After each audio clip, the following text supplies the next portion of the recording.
Great. So I am Samantha Hunter. I'm the specialist in education here at Eastern State Penitentiary. I came to Philadelphia in 2013 for graduate school at Villanova University. I studied public history, and then I graduated in May 2015, found a tour guide opening here at Eastern State, applied, was lucky enough to be chosen, and then about 4 months later I got the job as the specialist in education and have been that ever since. So my primary responsibilities are developing and implementing student and family programming here at the prison. So Eastern State Penitentiary is the world's most historic prison. I like to call it a prison of firsts. Right. So this prison opened in 1829, and it was the first true penitentiary, a prison meant to inspire regret into the hearts of its inmates. So the overall purpose, other than inspiring regret, was to rehabilitate every person that came through the front gate area. And they did that through solitary confinement and hard work. This is really the spot for the genesis of solitary confinement. It evolves here over time through Eastern State's 142 years. So it goes from being what was going to solve crime to rehabilitate people to the primary form of punishment.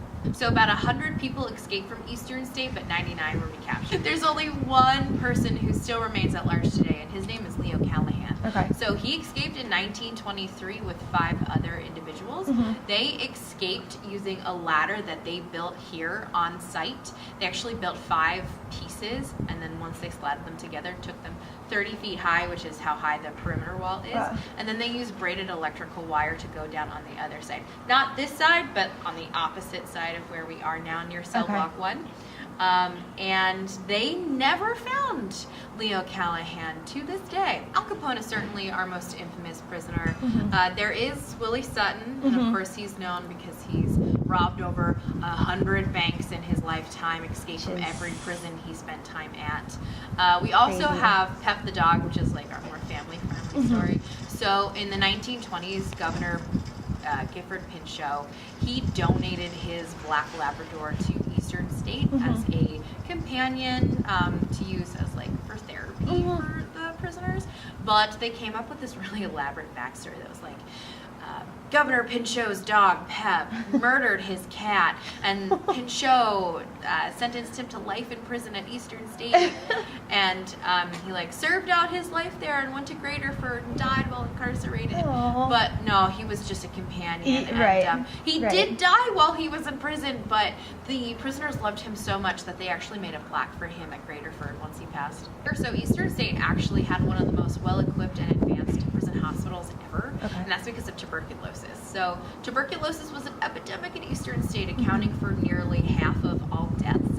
In total, that's over 1,400 people. So about 630 died from tuberculosis alone, and that's not taking into consideration the people who died from tuberculosis-like symptoms. So because of tuberculosis, the prison's landscape literally changes. And cell block 3, which was the hospital block, gets what I like to call a facelift, gets an addition put onto it for tuberculosis cells. They get hydrotherapy areas. Terror Behind the Walls actually predates Eastern State Penitentiary historic site.